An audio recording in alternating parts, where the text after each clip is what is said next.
మన భద్రాద్రికి మహర్దశ పట్టనుంది. భద్రాచలం ఆలయంతో పాటు పట్టణాన్ని అద్భుతంగా తీర్చిదిద్దేందుకు మాస్టర్ ప్లాన్ రూపొందించింది తెలంగాణ ప్రభుత్వం.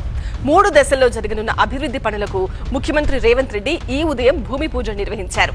అభివృద్ధి పనుల్లో గోదావరి ఘాట్లు, ఆలయ ప్రాకారాల విస్తరణ, భక్తుల సౌకర్యాలకు ప్రాధాన్యమిస్తారు.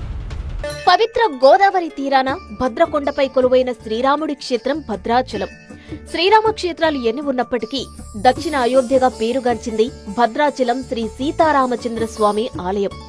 శ్రీరామ నవమి నాడు ఊరువాడ కళ్యాణాలు నిర్వహించిన ఇక్కడ నిర్వహించే కళ్యాణం ప్రత్యేకతే వేరు. 16వ శతాబ్దంలో పోకల దమ్మక్క అనే భక్తురాలు ప్రస్తుతం ఆలయం ఉన్న ప్రాంతంలో తాటాకుల పందిరి వేసి స్వామి పేరిట తాటి పండ్లను నివేదించి పూజలు చేసిందట. భక్త రామదాసుగా ప్రసిద్ధుడైన కంచర్ల గోపన 1674లో ఇక్కడే ఆలయాన్ని నిర్మించారు. ఏటా జానకి రాఘవుల కళ్యాణం నిర్వహిస్తూ తనివితీరా ఆస్వాదిస్తోంది భక్తజనం. ఇన్ని ప్రత్యేకతలు ఉన్నా కూడా భద్రాచలం ఆలయం అభివృద్ధికి ఆమడ దూరంలోనే ఉండిపోయింది.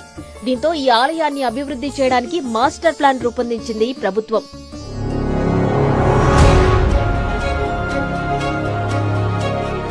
భద్రాచలం ఆలయంతో పాటు పట్టణాన్ని మొత్తం 3 దశల్లో 586 కోట్లతో అద్భుతంగా అభివృద్ధి చేయాలని నిర్ణయించింది రాష్ట్ర ప్రభుత్వం. అందుకోసం మాస్టర్ ప్లాన్ ను సిద్ధం చేసింది.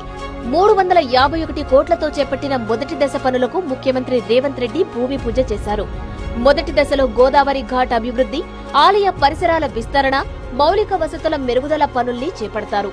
ఇందుకోసం గోదావరి ఘాట్కు 75 కోట్లు, ఆలయ సముదాయానికి 180 కోట్లు, పరిసరాల అభివృద్ధికి 96 కోట్లు కేటాయించారు. రెండో దశలో ఆలయం సమీపంలో అభివృద్ధి పనులు, మూడో దశలో భద్రాచలం పట్టణ సమగ్ర అభివృద్ధి పనులు చేపడతారు.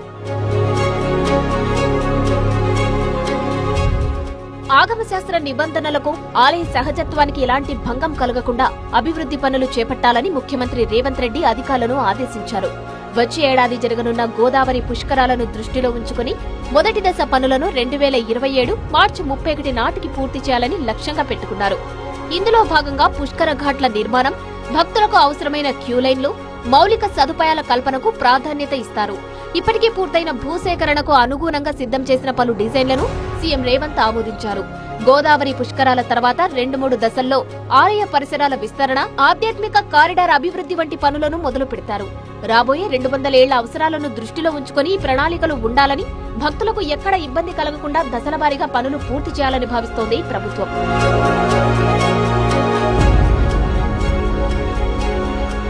ఇప్పటికే మేడారం అభివృద్ధి పనులను పూర్తి చేసిన రాష్ట్ర ప్రభుత్వం వేములవాడ ఆలయ అభివృద్ధి పనులను కూడా శరవేగంగా పూర్తి చేస్తోంది.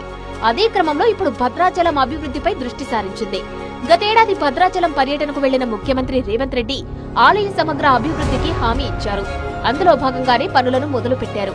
ఈ పనులన్నీ పూర్తయితే తిరుమల తరహాలో భద్రాచలం రామాలయం అభివృద్ధి చెందుతుందని ప్రభుత్వం చెబుతోంది.